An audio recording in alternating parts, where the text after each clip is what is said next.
The music pulsed like a heartbeat, but I stood frozen, a glass of bourbon sweating in my hand, as my wife spun across the dance floor with her best friend, their laughter slicing through the crowd. Their bodies moved too close, her hand lingering on his shoulder, his fingers grazing her waist longer than they should.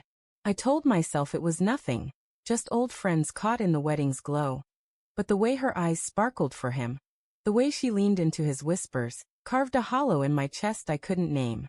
The venue was a dreamscape, draped in fairy lights that twinkled like stars against the velvet night. Tables overflowed with roses, their scent heavy, mingling with the tang of champagne, and the warmth of bodies swaying to the band's rhythm. I stood by the bar, the polish wood cool under my elbow, watching Claire twirl in her emerald dress, the one she'd worn because I said it made her look like a goddess. Now, that dress caught the light as she danced with Ethan, her laughter louder than the music, her joy a private language I wasn't privy to. I'd known Ethan since college, the charming guy who always had a story, a grin, a way of making Claire's face light up. They'd been inseparable back then, but I never questioned it. She chose me, didn't she? The ring on her finger, the vows we spoke 3 years ago, the late nights planning a future. Those were mine. Yet, as I watched them now, something gnawed at me, a quiet doubt I'd buried under trust. The way she tossed her head back when he whispered, the way his hand brushed her arm as they swayed. It felt like a memory I wasn't part of. Having fun, Nate? Sarah, the bride's sister, appeared beside me, her voice light but her eyes sharp, like she'd caught me staring too long. I forced a smile, the bourbon burning my throat as I took a sip. Yeah, just soaking it all in, I said, my voice steadier than I felt.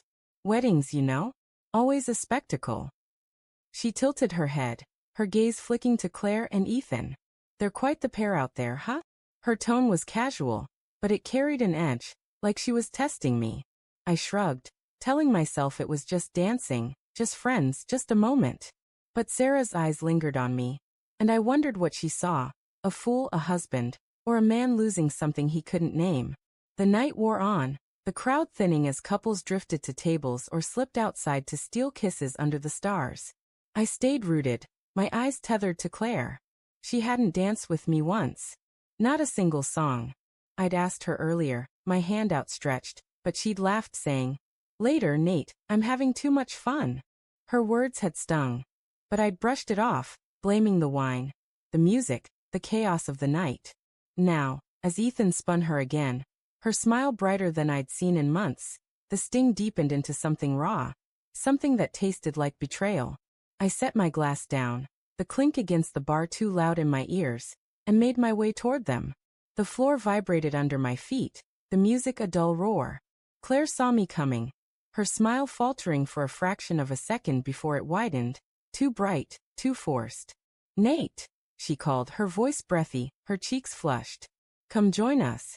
Ethan stepped back, his grin easy, but his eyes held mine a beat too long, like he was measuring me. "Yeah, man, get in on this. Your wife's got moves." I forced a laugh, my throat tight. "Maybe later. Just checking in. You two seem cozy." Claire's laugh was sharp, almost nervous. "Oh, come on, Nate. It's Ethan. We're just having fun."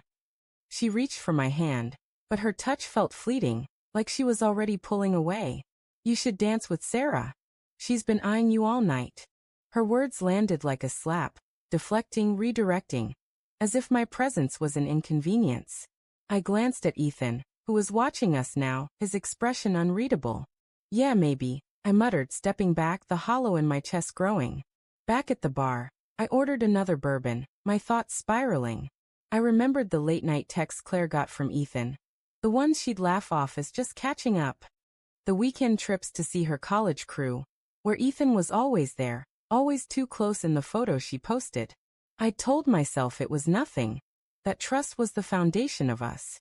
But now, watching her lean into him, her hand brushing his chest as they laughed, I wondered if I'd been blind. The band slowed, a ballad filling the air, and Claire didn't leave Ethan's side. They swayed together, her head resting against his shoulder, his arms encircling her like they'd done this 1,000 times. My grip tightened on my glass, the bourbon untouched now, my pulse hammering in my ears. I wanted to storm over, to pull her away, to demand answers. But what would I say? Why are you dancing with him like you used to dance with me? Sarah appeared again, her voice softer now. Nate, you okay? She followed my gaze, her lips pressing into a thin line. Look, I don't know what's going on, but I saw them earlier. Outside, by the garden. They weren't just talking.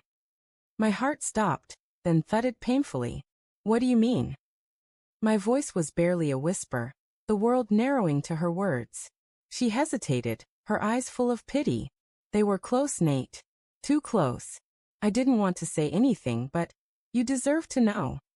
The room tilted, the fairy lights blurring into streaks of gold.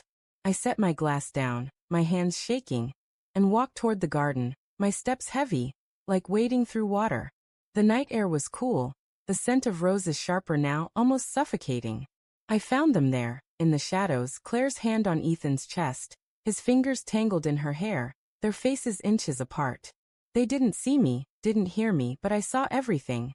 The way she looked at him, the way he murmured her name, the way their lips almost met before she pulled back, laughing nervously, saying, "We can't." I stood there, unseen, my world unraveling. She hadn't kissed him, but the truth was louder than any kiss. She loved him. Maybe she always had. The vows, the ring, the life we'd built. They were shadows next to whatever this was. I turned away, my chest burning, my eyes stinging, and walked back inside, the music mocking me with its joy. Later, in the car, Claire hummed softly, oblivious to the storm in me. "Did you have fun?" she asked, her voice light, like nothing had changed. I gripped the wheel, my knuckles white, and said nothing. The betrayal wasn't just in that moment by the garden. It was in every laugh, every touch, every secret I'd ignored. And as we drove into the night, I knew the truth. I wasn't just losing her. I'd already lost her, long before tonight, and the dance was just the final note of a song I'd never wanted to hear.